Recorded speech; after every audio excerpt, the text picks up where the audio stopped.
All right, good evening, everybody. My name is E.R. Anderson. I'm the executive director of Charis Circle. Charis Circle is the nonprofit programming arm of Charis Books, and Charis Books is the South's oldest independent feminist bookstore. We are so glad to be here with all of you tonight to celebrate this book with Jerome Scott. Jerome has been holding it down in Atlanta for many years, and even though this book is so much about Detroit, we consider you an adopted Atlantan at this point, and your work has been so pivotal for the work for justice in Atlanta. So we're very honored to get to celebrate you. Jerome, I'm going to read his official bio and also tell you about our conversation partners tonight. Jerome Scott is a former auto worker, labor organizer in Detroit auto plants, and member of the League of Revolutionary Black Workers. The founding director of Project South, the Institute for the Elimination of Poverty and Genocide. He is a contributing editor or author of popular education toolkits and books, including the United States Social Forum, Perspectives of a Movement, and The Roots of Terror, among others. And those popular education toolkits are things that we've used at Charis, we have put out in the world, and they have been really pivotal in our thinking. So we're very grateful for those. You are joined tonight by Jozan, Powell, Wright, on my right at least, on your left. Jozan is an educator, healthcare worker, and Project South member. And on Jerome's right, my left, Hanifah Shoatz-Bey is a birth worker, activist, and Project South director of operations. And if somehow folks have arrived here without knowing about Project South is a Southern-based leadership development organization that creates spaces for movement building. They work with communities pushed forward by the struggle to strengthen leadership and to provide popular political and economic education for personal and social transformation. They build relationships with organizations and networks across the U.S. and Global South to inform our local work and to engage in bottom-up movement building for social and economic justice. And I just want to say we have a very large audience watching online from around the world. I already saw some folks shout out there from Australia. So truly a global audience, and we have a beautiful audience with us here in the space tonight. So I'm going to kick it back to you, and we're going to get started. So everybody put your hands together, please, for this beautiful crowd. Hi, my name is Jozan, and my unique opportunity to be here is that I have so much love for the conversation partners, Jerome and Hanifah. And so I bring you my love and my sincerity. I wanted to just ask if we could popcorn out in the room in popular education style, either your name or a name that you'd like to be represented in this circle, past, present, ancestor, friend, anyone. So I'm just I'm going to put out Jozan as an identity, and I ask you to enter anyone, including yourself, into this space.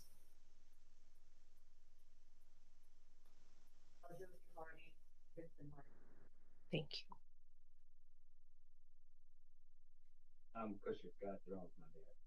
My brother.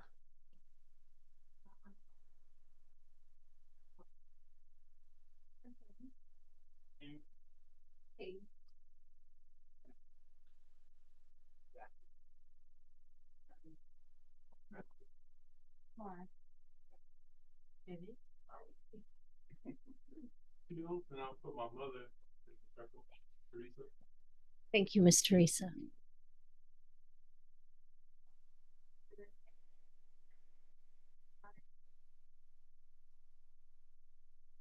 Big up yourself.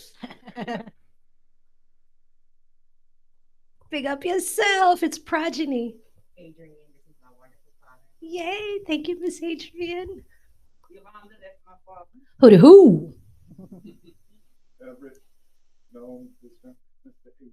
Thank you so much for being here. Hanifah Shoatz-Bey, and I'll bring in Sadiqa. And Jerome Scott.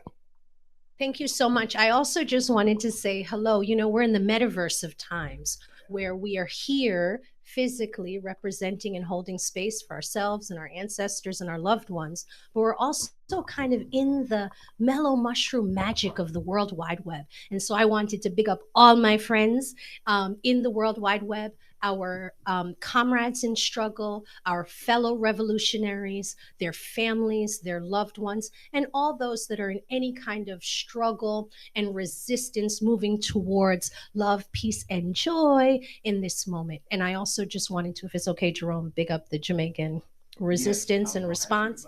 We're all right. And we're going to be all right because that's how we do. So I thank you so much for having us here. I will say to the people in the metaverse, it is a large group here.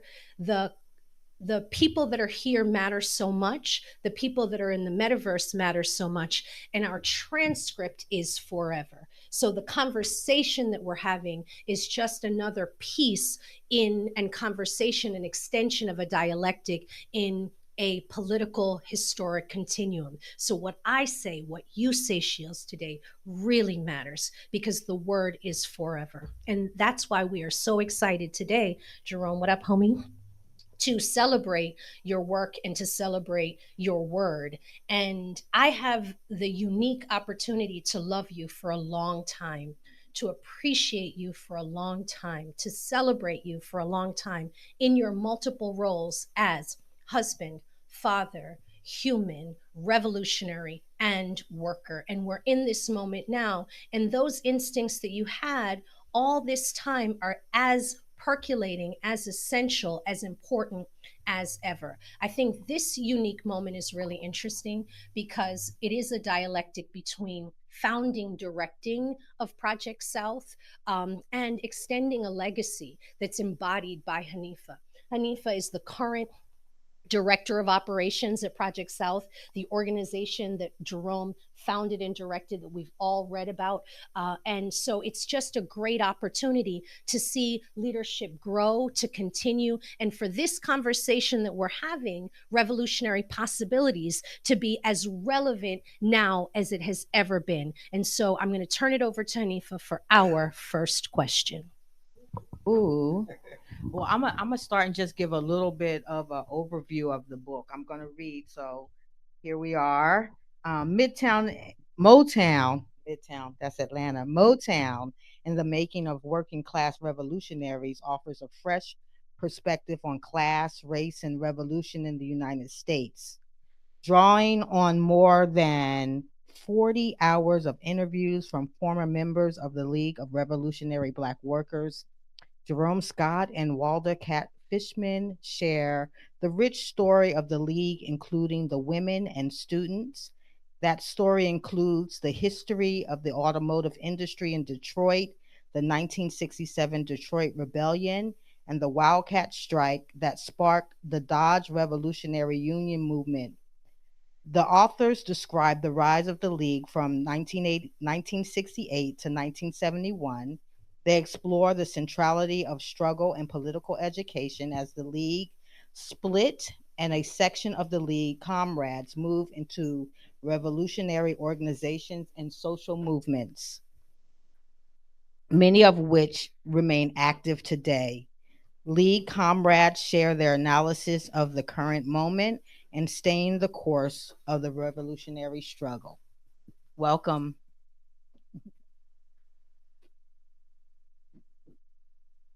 So the first question, easy question, maybe. Yeah. Why'd you write this book? Why was this book written? That's a very good question, actually. But before I answer the question, I just want to welcome all of you here and all of the audience out there in the megasphere. And a particular welcome to my family. My children are here, my grandchildren, some of them. I got 4 children and 14 grandchildren. So a good significant number of them are here. And I really appreciate your being here. And of course, I dedicated the book to my children because without them, I couldn't have written this book. Without their support, without them supporting me through all those years that, I was functioning and working in the auto industry and in the League of Revolutionary Black Workers, family became absolutely important because you just can't survive the kind of attacks that you get if you can't go home to a loving family. And that I did. Well, we wrote this book mainly because several books have been written about the League of Revolutionary Black Workers. And when we read them, we realized that they really didn't even hit 10% of what we were or what the times that we function in represented. And so we've been mulling about the question for a long time, talking about, well, maybe somebody is going to write a book that we can appreciate. And finally, we got to the point where saying, I really don't believe that anybody could write this book except people who lived it. And so we set out on the journey to round up as many of the people who were members of the League of Revolutionary Black Workers or people who were in other organizations that were supportive of the League, and to get them to tell the story, and we could just add what they left out. And so we started writing this book we started the research in 2011. So we've been working on the book since 2011. We're talking about 10 years of work, more than 10 years of work. And the other reason we wrote the book is because we knew that telling this story, particularly a story about young Black workers, who worked in the auto plant, that was able to organize themselves into an organization that made tremendous advances both in the union structures of this country as well as in the corporate structures of the country. And the story is one of history that's not been told and people don't know about. And so that was the second reason. But those were the two main reasons we decided that we had to do whatever we needed to do to get this information out. We appreciate that because we know that no one can tell our narrative better than ourselves. Oftentimes we leave our narrative to others, and when you do that, you leave that space of someone else telling parts of the story that maybe shouldn't be told, or not telling the full breadth of what the story really is. So we appreciate the opportunity to be able to dig into some history straight from the mouths of those who lived and made that history. So just thinking about some of that and trying to get from you some of your learnings, what message do you want to get across, or what story, what is the importance of this story? What are you hoping people will understand after reading the book? Well, the first thing is that the only reason that people came together to organize is because we were not being treated correctly by the company or the union. And when you're oppressed and exploited by the people that you work for and you have to deal with every day, a response is coming. And the same thing is happening today, even on a higher level. The kind of oppression and exploitation that this administration is putting on the citizens of this country is really the kind of thing that you want to be able to point out and say, okay, when we were being treated like this, we organized and tried to, and matter of fact, stop a lot of it, but not the most important part of it. So one of the messages that we want is that, yes, even workers at any place, if you get organized and also educate yourself about the situation that you're in, that's actually political education, and just the education of the world that we live in is the second important point that we wrote the book about. Because we know that when we got together, most of us had never studied history. We were auto workers that just went to work. Most of us only had a high school education. I mean, we weren't college graduates or anything like that. And we didn't know much about the world. We just knew how we were being treated.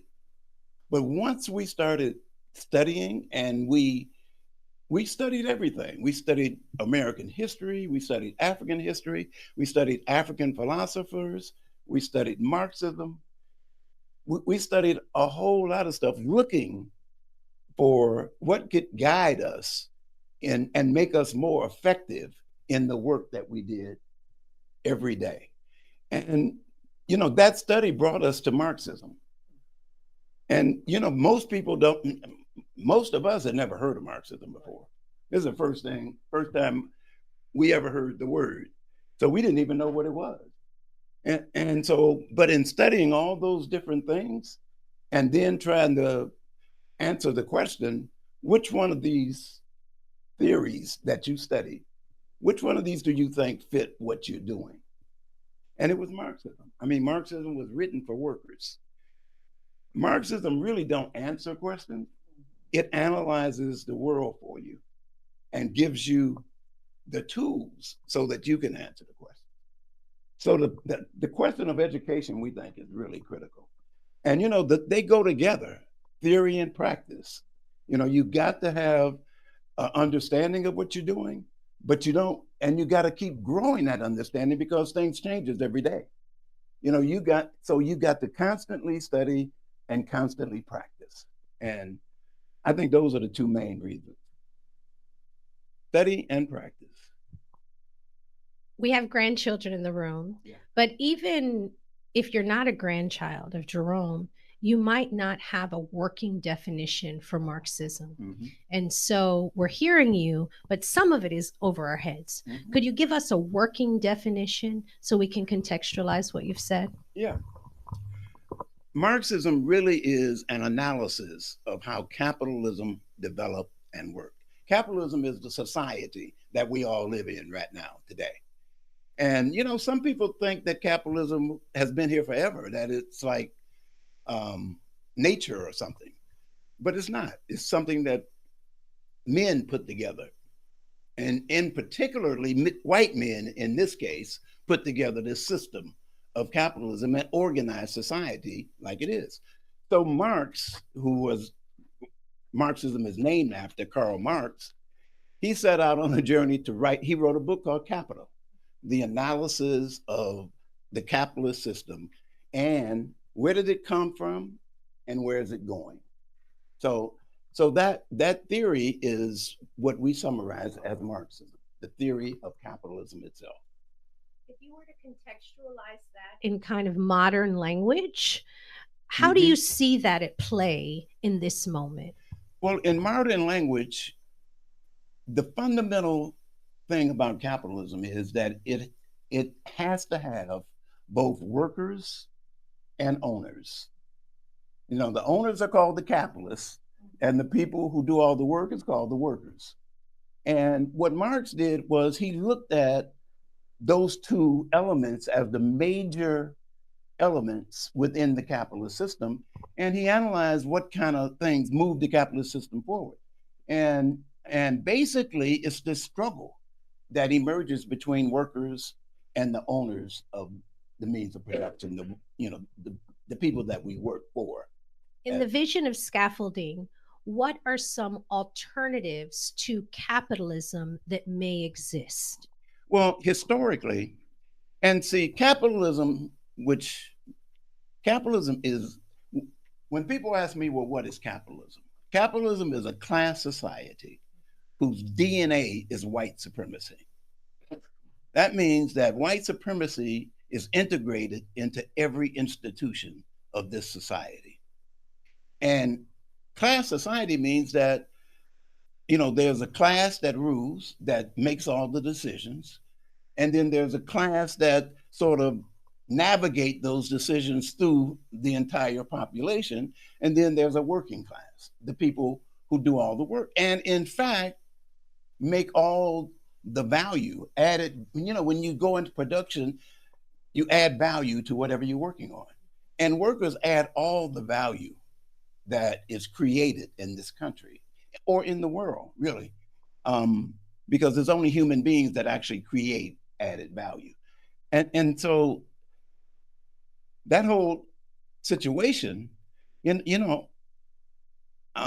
really think that when you look at the exploitive and oppressive system that this capitalist system is, it continuously creates a poverty section of the world, because it works to pay you less for the work that you do. They try to get you to work more and pay you less even for that.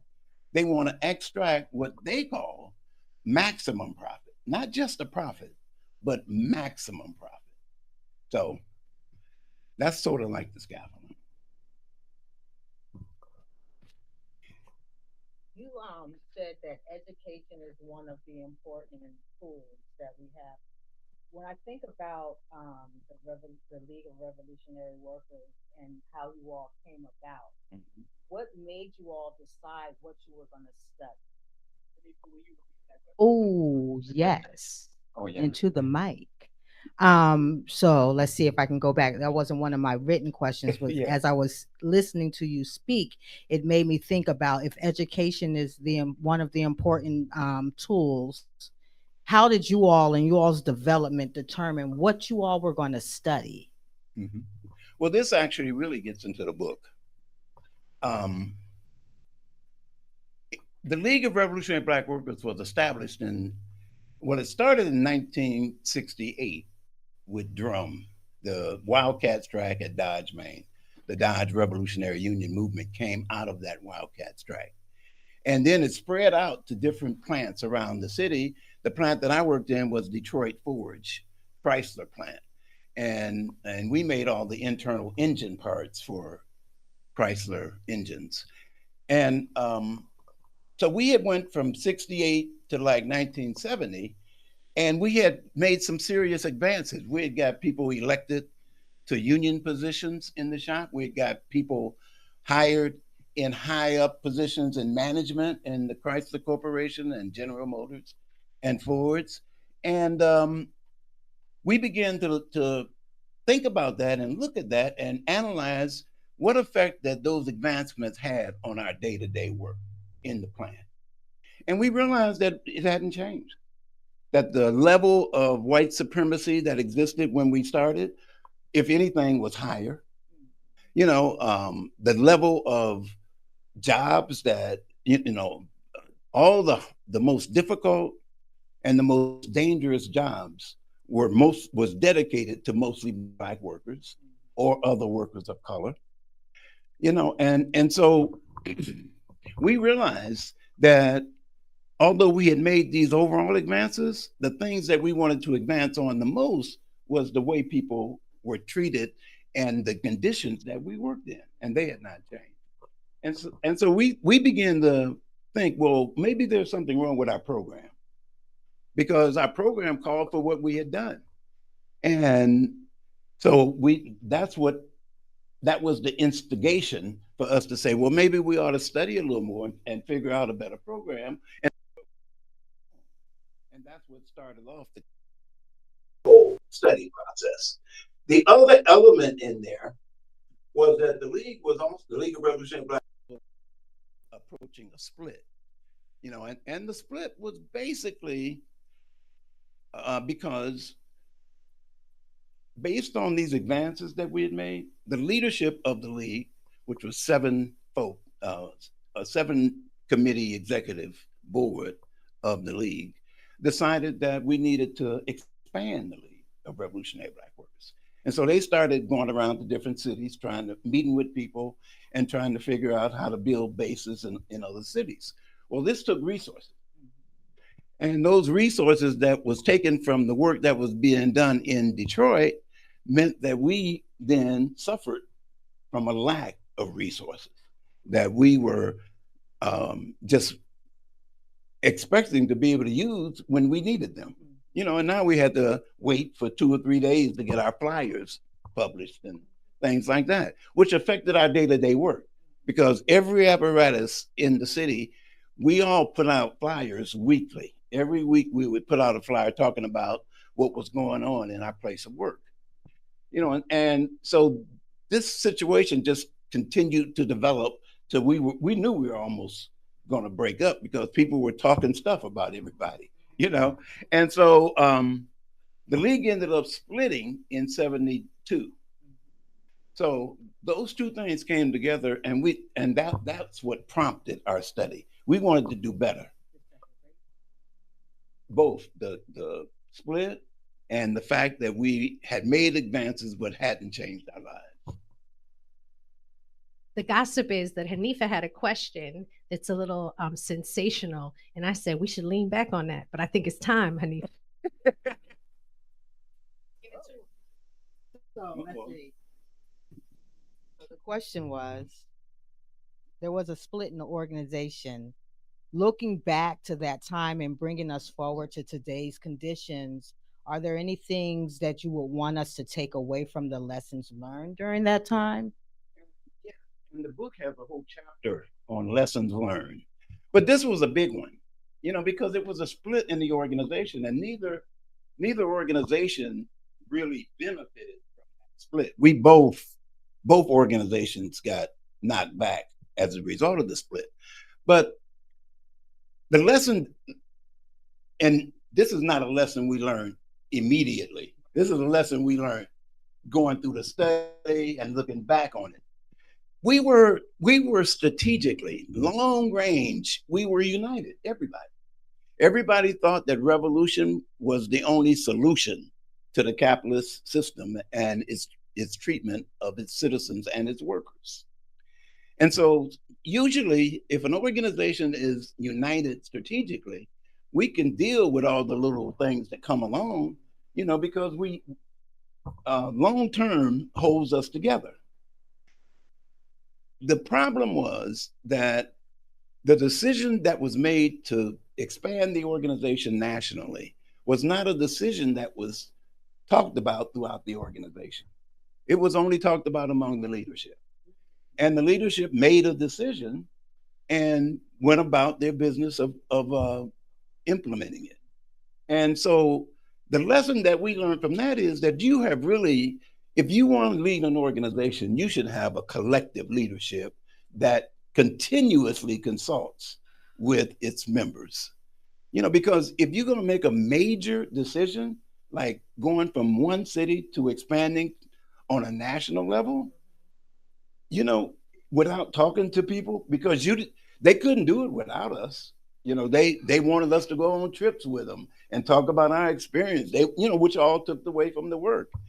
So collective leadership is critical, and communications throughout the organization about the decisions being made is absolutely critical. And that's the main lesson we learned from that split. Collective leadership. Yeah, collective leadership. Because I believe if they would have been able to communicate this information to us and point out what they thought was best, we could have then gave them information about, well, this is the way we probably can do that. Mm-hmm. Because I believe we would have united with it had it been explained. And we could have made our contributions to the process. And everybody knows the more people you consult, the better your possibilities are. So communication, collective leadership are two important things. How did the experience and the history of the League impact your founding of Project South? Yeah. So I got fired. This is all in the book. I got fired in Detroit for participating in a wildcat strike in 1973. I told you the plant I worked at, Detroit Forge, it made engine parts. There was only one other plant in the world that made those parts. And that plant just happened to be in South Africa. Mm. And when we went on strike in 1973, the strike lasted for a week. And the Chrysler Corporation was totally shut down. And it wasn't just the strike, the wildcat that I was in that took place in 73. It was two other ones that also took place during the same summer of 1973 at the Chrysler Corporation. So we, it's just tea. It won't stains. Okay. What was your question? How did the experience on Project South? Yeah. Right? Mm-hmm. So after that, of course, and this is a really interesting story that the book tells. 15 of us got fired during the course of that wildcat strike. 3 of us got permanently fired. Me and a brother named Tom Stepansky and Carl Williams. Carl and I were production workers. Tom was a skilled trades worker. Of the 15 people that got fired, 7 of us were production workers and 8 were skilled trades. 8 was black and 7 were white. You know, so it was it was the first time that we had had an integrated wildcat strike, that the leadership of that strike was totally integrated. And so we shut down the entire plant for a week, which meant that the Chrysler Corporation shut down. They took me to court, and I got an injunction that banned me from being within 1,000 feet of any Chrysler Corporation in the world. And the reason they did that is because those other 2 strikes that happened, I just happened to go over there, and they were I didn't know they were following me, but I went over to the Jefferson plant where they're having a wildcat strike, and almost the moment I walked in, they hit me with an injunction. You know, Mr. Scott, yeah, here, you due in court tomorrow morning.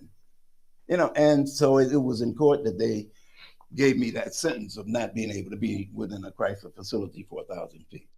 Now, the thing that, and of course, we had already done our education thing. And so I got fired. I couldn't get a job. I was blackballed throughout Detroit. But the 3 people that was permanently fired, one of our workers who were fired with us, Earl, he bought a bar across the street from the plants. and he hired the 3 of us as bartenders. Wow. So it turned out to be the best job I ever had, because there were 5 plants on Lynch Road, the street that my plant was on. And all the workers, of course, knew about the strike. And then when they heard that we were all hired at the bar, they just all kept coming over. You know, they wanted to talk. They wanted to know how we did it. You know, you shut down the whole damn company. How did y'all do that? You know, that kind of thing. So that became a really good job. But to get back to the question, it was the education period that really prompted me once I moved here to Atlanta in 1979. And so it was 2 things. One, it was the education piece. And I knew that if we were going to build an organization, it had to be really centered around education. We had to know the environment that we were functioning in. And the other thing was, when I first got here to Atlanta, there was this struggle going on in West Alabama. It was a voting rights struggle going on in West Alabama. And they were trying to prevent people from using the absentee ballot process, because in West Alabama, white folks had been able to maintain their rule by controlling the absentee ballot thing. Excuse me. You don't want to be close to that. We're going to stay away from that thing. Yeah. And so we were invited to come over and help do a national mobilization in West Alabama. And that national mobilization brought many folks from around the country into West Alabama. And just talking to people, we realized that the struggles of the civil rights movement and the struggles that the South has led to advance this country on the question of civil rights, a lot of the history of it was being lost because people were only thinking about individuals. You know, everybody knew about King, you know, but no one knew about Shuttleworth in Birmingham, you know, or no one knew about the other leaders that lived in these cities and stayed in these cities and the work that they'd done over the years. So talking to a bunch of people in West Alabama, we decided maybe we should start an organization that would deal with doing some real down-to-earth education around the South and the history of the South and the impact that it had had on the country and the world. And we could remind people of the history that the South, it didn't rise up because of individuals. It rose up because of mass of people resisting and not giving their consent, you know, to be dominated. And so those were the two things, the education that we had and the fact that we were fortunate enough to be in West Alabama for those struggles around voting rights.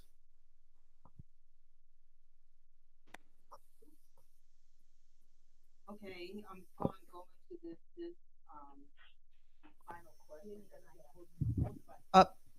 I don't like mics. This is the final question. How does this history, including your work at Project South, impact your thinking about the role of movements and the practice of movement building in the 21st century, or in this time? Back in the 60s and 70s, we were young folks, 20 something. I was actually one of the older people in the league. Most of the folks were people who were in their 18 to 22. And so we were a bunch of young people. And we actually thought that the revolution was coming any minute now. We were wrong, obviously. But looking back at it, we began to analyze what was happening then and what's happening now. Because the last chapter in the book is revolutionary possibilities. And what we find now is that we're being helped by the capitalist system itself. Because with this introduction of technology into the capitalist system, particularly with AI, it's causing a real transition, not just in the economy, but everything is changing. Every institution in this country is in the process of changing. Everybody got to comply with the new laws of technology, and that includes the government, and that includes all of us. Whether we realize it or not, well, we know it because each and every one of us got a cell phone in our pocket.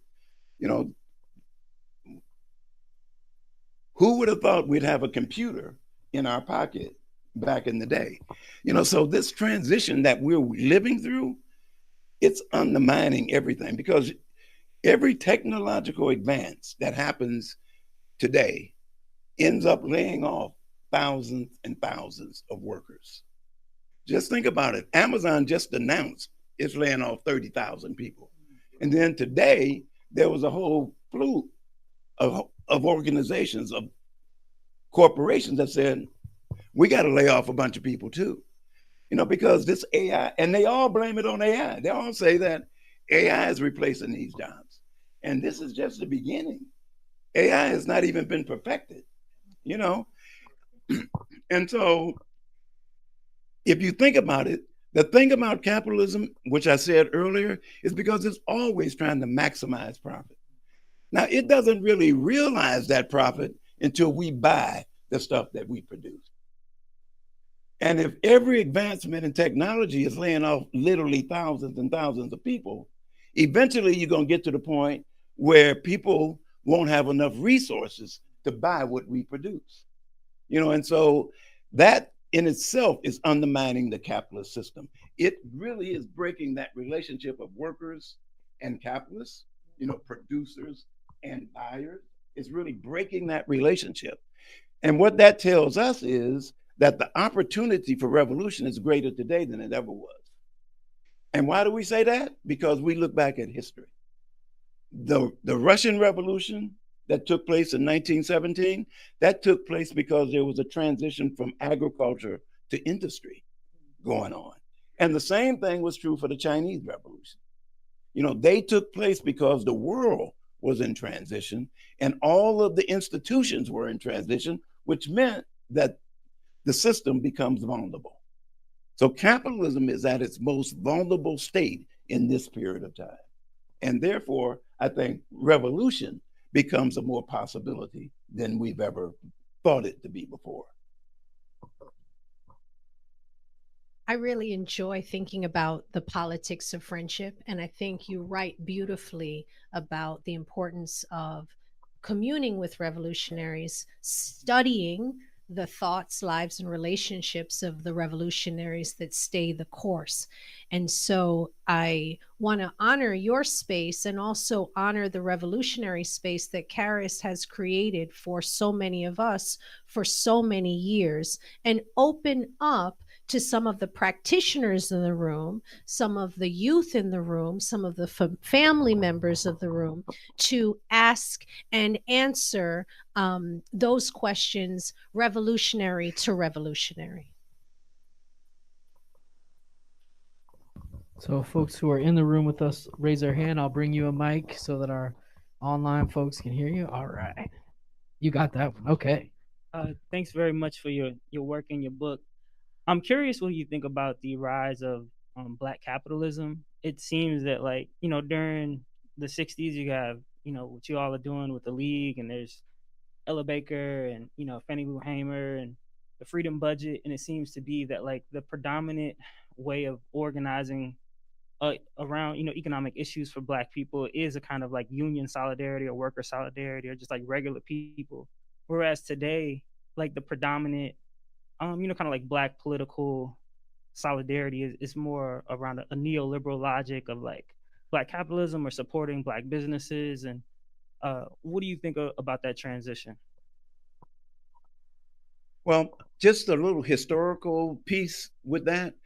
The end of segregation, once segregation was ended, the problem was, how was these folks that had these Black folks who had their own economy, we had our own relationships built, our own towns, our own cities, all of this stuff. I mean, we had built the kind of life that we could build under the circumstances. Once they began the process of integration, what they did was they integrated into the pre-existing classes of capitalist society. The vast majority of us went into the working class, the vast majority. But you had some that went into that middle class, that managerial class. And then you had a few that went into the ruling class. Those were the ones who became capitalists. But we all entered into our respective class as junior members of that class. And in the capitalist class, Black folks were and still are the junior members of that class, of the ruling class. So if you want, yes, you could, there's a viability for a few Black folks to become capitalists, but all you got to do is look around. We can still count them, And so yes, that's an option. And a lot of people have looked at that option. A lot of people have tried to make it, but 99% of us that try don't make it. That 1% might make it, but that's it. So I really don't think that's a very viable option even today. It wasn't a viable option in the 60s, and I don't see how it's a viable option today, particularly today. And I say that because the number of people that actually rule this country is becoming fewer and fewer. A lot of people are being driven out of the capitalist class, because here again, it's that drive toward maximizing profit. That means in order for you to maximize profit, you got to run some other people out of business because you need to take their business, their markets, and so it's even more difficult for people to get into the capitalist class at this moment of history. So no, I'm not, I think that's a fool's errand. Thanks.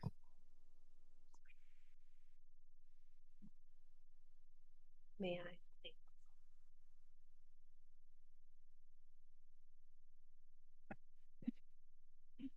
I'm gonna ask a big question. So I'm gonna break it down because I know you know what I'm talking about, but I want to make sure that everybody also knows. So Marx theorized that the proletariat would take over at first in the most advanced bourgeois countries, being at the time like England, France, Germany.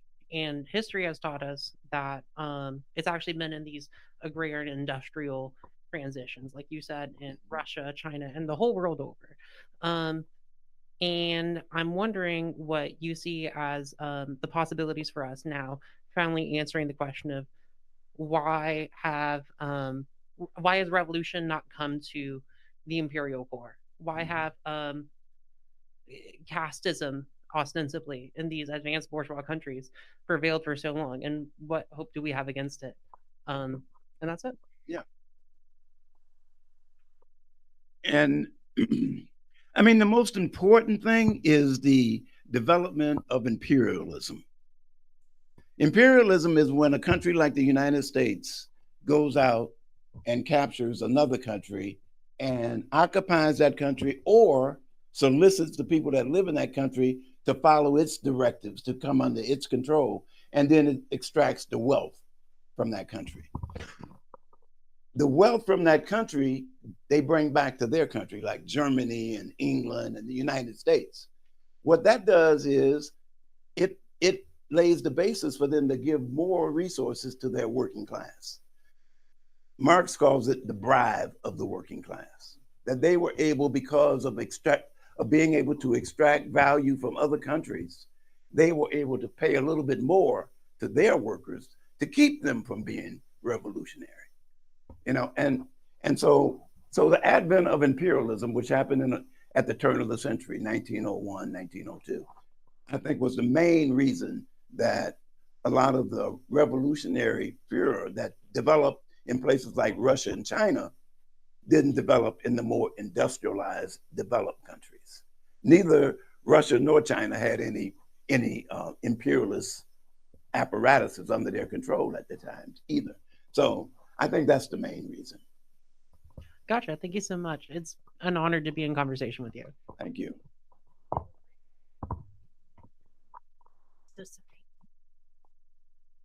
I want to ask a kind of real simple, kind of grassroots question.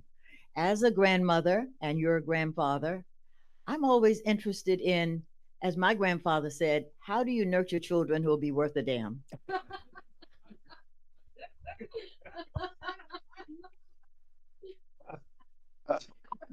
Can you share practices that you've used or strategies that you know about or examples that you know about and things that we can do? Because there are always things that we have some control over. Yeah. Well, I will truly believe that my children, the four of my children, all turned out very well. And some people tell me that the reason they turned out so well is because I didn't try to get them to do what I was doing.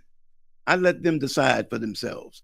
I tried to give them the tools to make that decision, but I want them to decide their lives for themselves. You know, what they want to, what they feel like is the necessary stuff to be done to make their lives better. You know, and so I think that's probably one of the things. All of your children, every one of them are different. You know, there's no formula for how do you raise children. You know, you have to figure out how you're going to raise each child, you know, because each one of them are so different. But I think the main thing is to teach them to be independent thinkers, and then don't get in their way when they start being independent thinkers.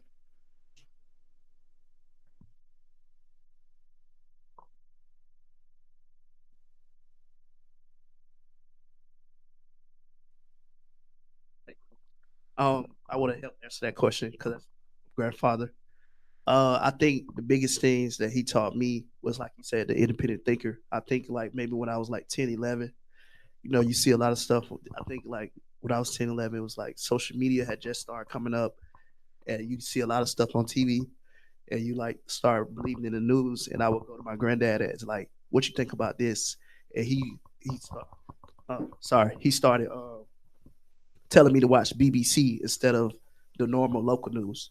Because like the local news would just kind of like teach you to be scared of everything, teach you like, so I think just the independent thinking point was a big point. Because I know you said something about grandchildren. So.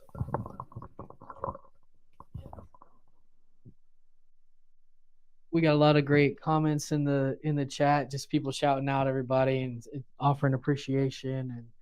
And there's a lot of Project South people in the chat, so just want y'all to know that. Just a lot of good people in the room virtually with us tonight. Anybody got one last question for us?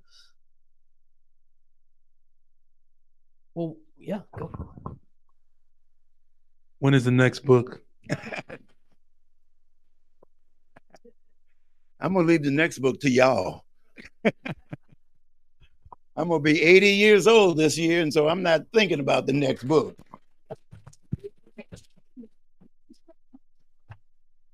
Yeah, I was gonna mention that. Why don't you shout out your birthday party coming up? Oh yeah, we're having a birthday party, my 80th birthday party. But the the address for the venue? It's on Constitution. I remember that. But it's November 22nd. We'll put it in the chat. Yeah, it's November 22nd, and you all are invited. But I want to say one last thing because we're getting ready to close. Well, I want. Oh, I'm sorry. I know my mom and the love of your life is in this room, and I would definitely give you the opportunity to speak on her presence and how she was able to be your backbone and getting what you needed to be done. Right. Yeah. My wife and I were high school sweethearts. We met when we were 14 years old. Started dating when we were 16 and got married when we were 21 and stayed together until she passed. She was indeed the love of my life. But more than that, in the political work that we done, she was there. She was a partner. And she was the one, of course, that held down the household. Now we had a good thing going on because she held down the household, but I did all the cooking. But she did not like to cook. And so I did all the cooking and she held down the household. But she was also the political support. There's no way we could have done what we did without her being with us, with me, being a constant partner. And like I said earlier, having a loving household that we could go back to really heal from that daily struggle that we were in. And, I don't think I emphasize this enough. The League of Revolutionary Black Workers had to fight with the union and the company simultaneously. So that was a daily fight. The union was supposed to be representing us. And, some people thought of us as being anti-union, but no, we were pro-union. We just thought that if we pay your salary, and constantly support you and elect you, then you should represent us and not the corporation. We didn't think that was a big demand to have. But anyway, my wife, she was the rock that was able to maintain us so that we could continue to do this political work. So yes, she passed a number of years ago, but she, the thing about being with someone as long as we were together, once she passed, all I thought about was the good parts, all the good times. All the stuff that we ever argued about and fought about, I never thought about it again. It was only those things that held us together and created the kind of environment that we could do the kind of political work that we did. Yeah, one more question over here. Go for it. I don't know if this. Oh, there he is. So actually, my introduction to knowing about the league was from actually Kamathi Muhammad's piece, Organization and Spontaneity, and I'm not so sure about the piece. I've read it a couple of times and discussed it with some comrades. I'm curious as thinking about splits, right, and how they can be beneficial to our organizations or hurt our organizations. I'm curious, in short, because I know we're at the end here, but what kind of how y'all felt about that piece, Organization and Spontaneity, when it came out, and also like how it informs how we do our organizations in terms of splits and people going their separate ways and stuff like that. Well, I spoke to that earlier, but I'll say a couple of other things. I mean, the League of Revolutionary Black Workers was a really comprehensive organization. We had community organizations around the city of Detroit. We had high school Black United Front organizations throughout different high schools in Detroit. And then we had the Revolutionary Union movement in not only the plants, but in transportation and all that. And we had a really enthusiastic core of lawyers, you know, because if you're going to do wildcat strikes, you know you're going to get fired.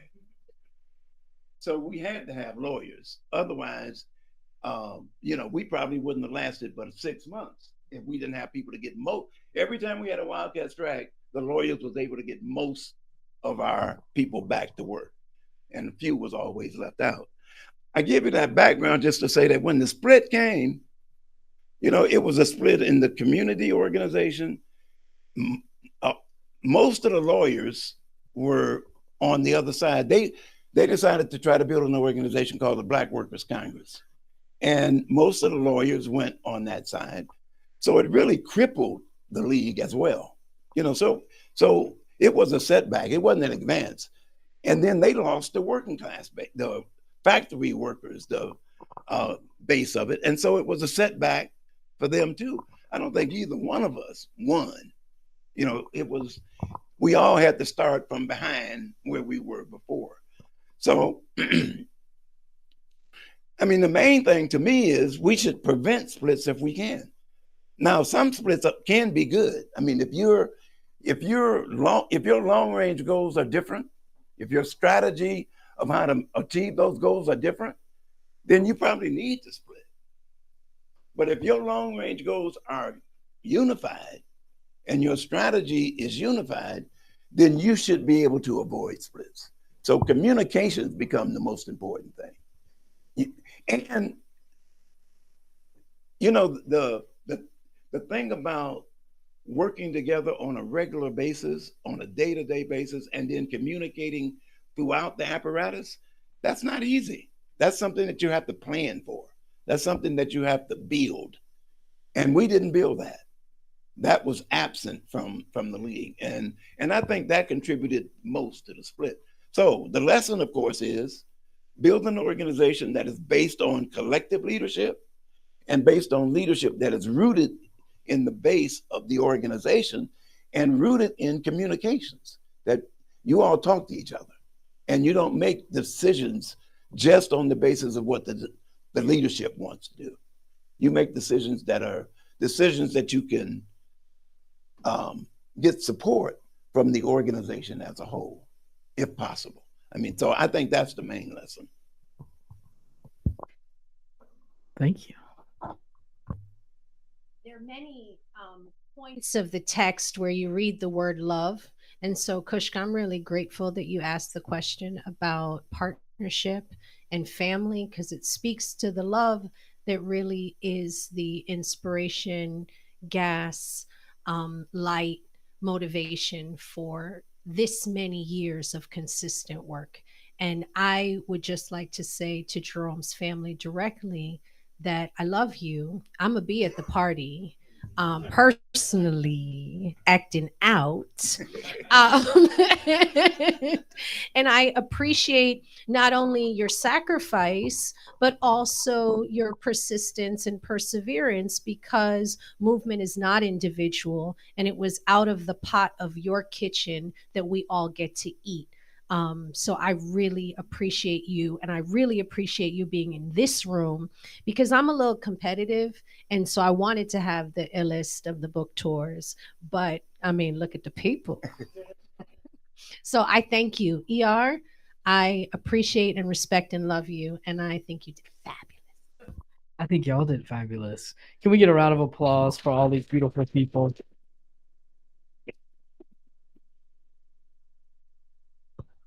I want to let our folks who are watching online know that they can click the teal button at the bottom center of the screen to buy Motown and the Making of Working-Class Revolutionaries from Charis. It really does help us when you buy your event books from us. And we're going to ask Jerome to sign some books. So if there's any signed copies left over, y'all will get first dibs, the folks who are online. So we appreciate you joining us tonight from all over the world. Thanks to all the Project South folks who are in the house virtually. We see you, we love you, we appreciate all of your work. Thanks to all the movement people who are here in this chat as well. It's so beautiful to see your names, and we just really are so grateful for you. So thank y'all. We're going to say goodnight to you.